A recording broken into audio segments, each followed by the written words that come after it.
Hello, everybody. Welcome to Hackster Live. I'm Alex Glow, your host, as usual. Turns out tomorrow I'm going to be hosting a new thing, which is the finale of the UNDP COVID-19 Detect and Protect Challenge finale. I already said finale. We're giving out the awards tomorrow, that being Wednesday, August 19th.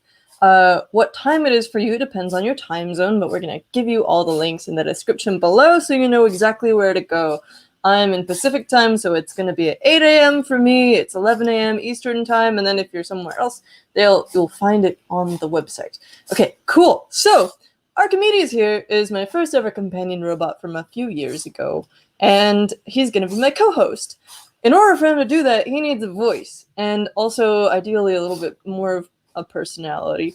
But the voice is going to really help, and I'm really excited about how that's been achieved. So let's take a look really quickly first at what we've got coming up here. So tomorrow, you may have seen about this COVID-19 Detect and Protect Challenge. It is an amazing collaboration between tons of really cool companies and organizations, including the United Nations Development Program. And so these are not only, we didn't just solicit designs from people and decide to give out a bunch of prizes because we felt like it.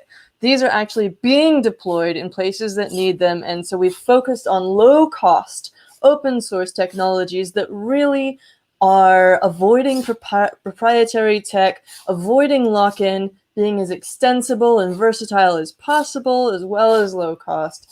It's really an amazing challenge, and we're actually implementing these in the real world. So I'm very excited about that. We're giving out the awards tomorrow. You can find the information on the UNDP Twitter, as well as our own Hackster.io, same as here. Oh, some new exciting stuff about elephants. There's all this cool stuff coming up, but here's the one that you're looking for, the UN development tweet with the link. It's also in the description below. I'm going to say that probably 4 more times over this broadcast. But, okay, so what am I most excited about right now? Personally, it's the fact that I am finally giving Archimedes a voice. And I've tried with Fenrir, the Fennec Fox companion bot, to use a simple text-to-speech algorithm that was running on a Raspberry Pi. But in the case of Archimedes, I think he needs something a little bit more respectable. So what I've done is use this amazing service called ttsmp3.com. This is so cool. It is AI-based. They have their own converter where you enter text and it will read it for you in any number of different accents. Not only that, but it's got a ton of English accents. If you put something in Spanish in there, you can choose a Spanish voice and it will actually read it and sound like a person speaking Spanish. Same with Russian, Portuguese, Swedish, Turkish. Amazing. Oh my goodness, they have Welsh. That's so cool. What happens? What does it sound like in Welsh English? Hack on, you beautiful diamonds. So it's just AI enough to sound, to me, like a robot, but at the same time, it sounds respectable. So what I've done is I'm using this DF Player Mini unit, and we're going to take a look at this in just a second on camera. And it's designed to take a little SD card. I'm just going to show you right now. It takes a micro SD card and plugs it into this little module, and then you can hook it up to an Arduino to control it over software serial. In this case, I've got a Teensy connected, but I was having a little bit of trouble with that. Alternatively, you can also just straight up control. I'm going to turn Archimedes off. This is getting distracting. Okay. You can also just plug some buttons in to direct controls on the DF Player Mini unit and be able to control it like that without even using a microcontroller. So after a little while messing around with the Teensy, during which I ran into a couple of errors, I decided that it was late enough and I wanted to get this video out and I want to get to sleep early tonight because I'm broadcasting at 8 a.m. tomorrow. I decided to just go ahead with some physical controls, and those are hooked in directly. So I'm using, actually, a power module that I showed off last week. I'm going to show you that.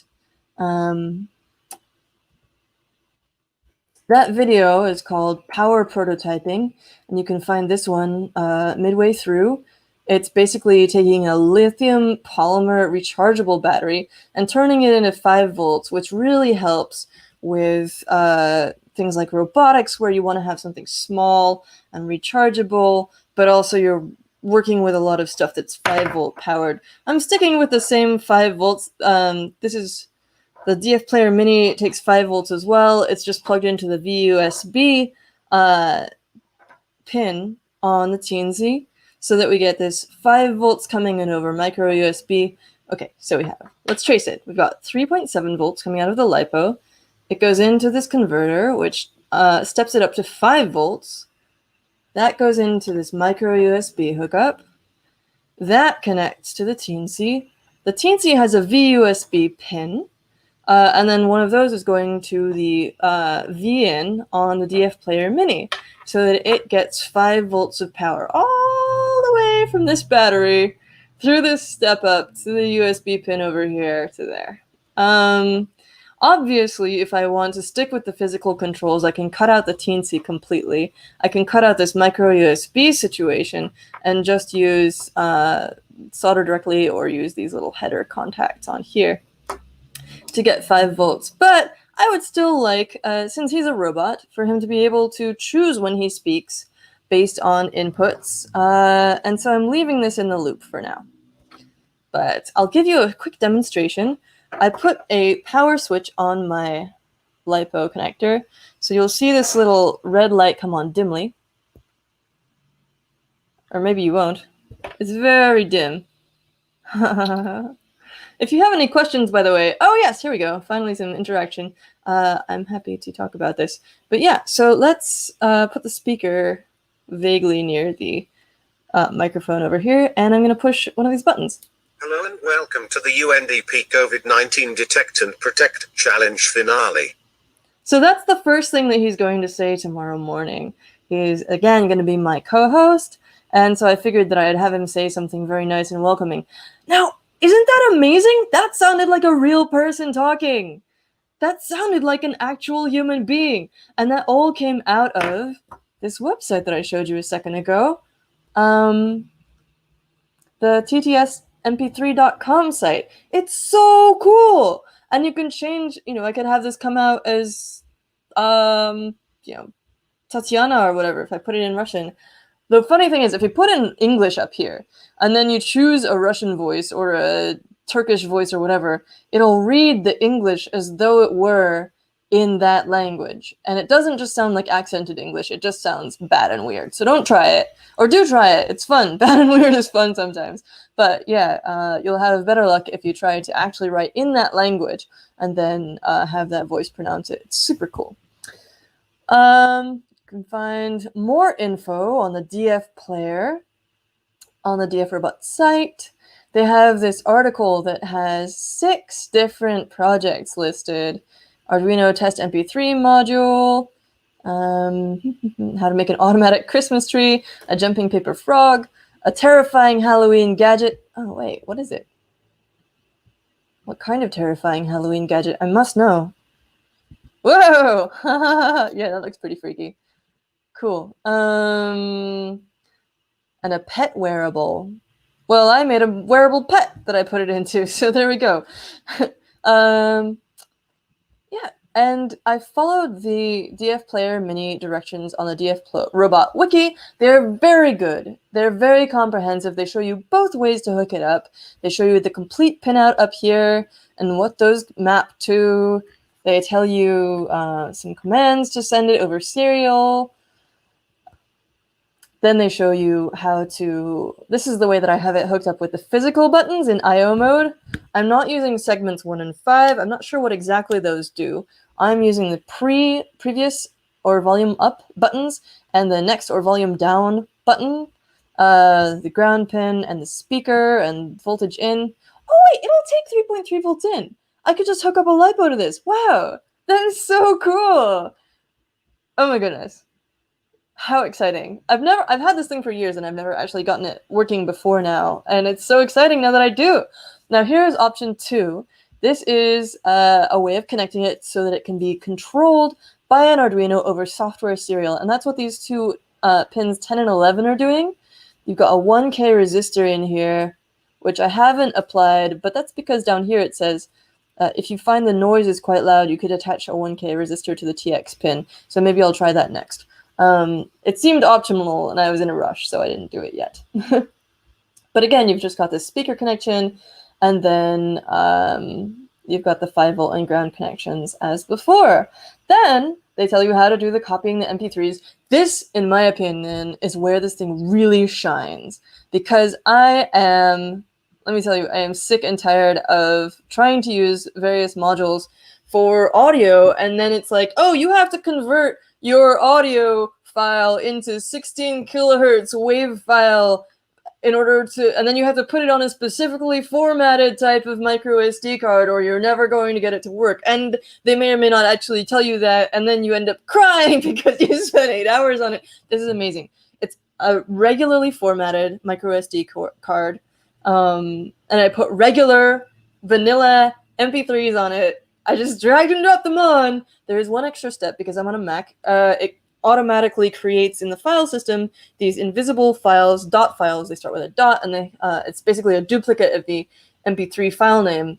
And you have to remove those because the ZF player module will see them as MP3 files, which is not cool because it can't play them. And so instead you have to do this extra little step if you're on a Mac to remove those, but they tell you exactly how to do it. And I've done this like 5 times now, and it's incredibly easy. Then they give you sample Arduino code. So that's my next step here, ideally, is going to be to marry Archimedes' pre-existing Arduino controls up here with the DF player. Arduino control down here. This mess. And it's going to be beautiful. It'll be one unified robot. Ideally, I'll have some PID loops so that this thing isn't so jerky and he'll actually respond to real things. That's all down the line. For now, I'm just really excited that we have a voice. And tomorrow morning, morning my time, 8 a.m. Pacific, we are going to have his first time in the spotlight with his new voice. So that's very exciting for me. I hope that this solves some audio problems for you, maybe. Let's see. Arijit says, it's morning here from India. Sweet. Good morning. I should just say good morning, Hacksters, no matter what time it is. Morgan says, oof, been there. Re-encoding WAV files. I know. Messing around with Audacity is not my favorite thing in the world. It's a great program for many uses, but when you have to convert 8 billion files from a friendly MP3 to 16 kilohertz, whatever, and you're just, it's just painful. So this one you can, oh yeah, another thing about this online utility, right? The ttsmp3.com is that you can read it to you, Hack on, you beautiful diamond. but then also they have a download as MP3 button. It's beautiful. And they tell you little extra things you can use. You can use commands such as adding break time, adding emphasis, changing the prosody to be extra fast or a higher pitch or lower pitch. You can use whisper effects. Oh my goodness.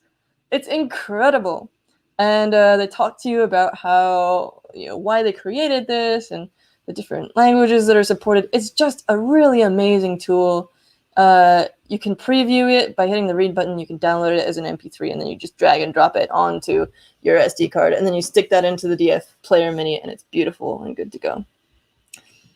Arijit says, hey, check out my new project, Agri AI. That sounds really cool.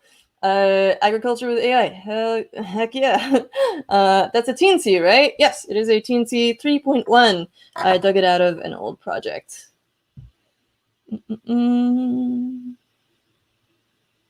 Arijit says, how about the COVID challenge? Any update? Yes, that's exactly what we're talking about. Wednesday, August 12th, if you look in the description of this video, we're having the finale where we're announcing the winners. And so you should tune in then. That's the whole reason that I'm adding a voice to Archimedes, so that he can be my co-host and we can announce. And then later on in the day, you'll be able to see who won and everything like that. So, I think that's pretty much all we've got for you tonight. I'm gonna write this up in a project. I'm so excited that it works. And yeah, hack on, as always.